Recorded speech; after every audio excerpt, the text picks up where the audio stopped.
Sanatoriumi në qytetin e Shkodrës ndodhet prej kohës në një gjendje as pak normale, edhe pse kjo situatë është bërë publike disa herë.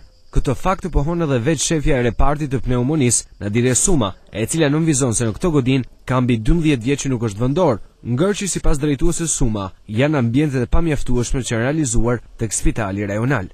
Gjamja e tij, siç e shihni edhe vetë, nuk është brenda standardeve, sepse ka 12 vjet që ky spital as nuk është lyer dhe nuk është investuar pothuajse asgjë.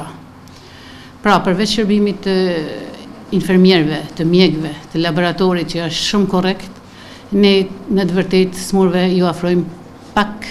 Ngërçi është sepse para disa vitesh kur u filloi Banka Botërore që të bënte një master plan për rekonstruktimin e Spitalit Rajonal Shkodër, u caktu edhe pa konsultën ton të mjekëve të sanatoriumit që spitali do të transferojë atje, por nuk u caktu në ambientet. Pra, u caktu një ambient prej 18 shtretëresh, vetëm për smurë me tuberkuloz, kur pjesën më të madhe të smurëve të spitalit ton e përfshin smurët jo tuberkular, smundjet bronkopneumopatit kronike, pneumonit, pleuritet e shumë të tjera. Një tjetër problem jo i vogël për zhvendosin e këtij spitali është radiologjia dhe dispenseria, të cilat kërkojnë një hapësirë të konsiderueshme. Kjo radiologji nuk ka vend ku të shkojnë.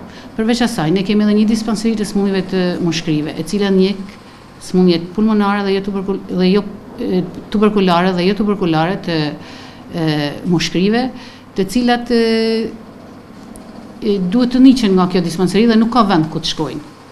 Përveç asaj edhe laboratori bakteriologjik që është i vetmi në zonën në Shkodër, nuk ka vend ku të shkojë.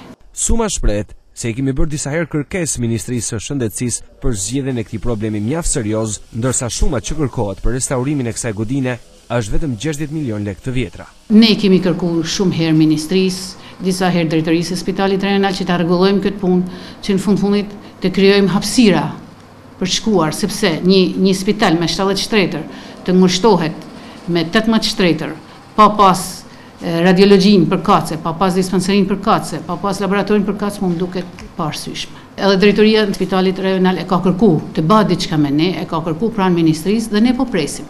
Mirë do të ishte, për mendimin tim, që ne që qëndrojmë këto, masi janë gjitha kushtet, smurt me tuberkulozë, nuk kemi si t'i fusim në Spitalin Rajonal të Shkodrës.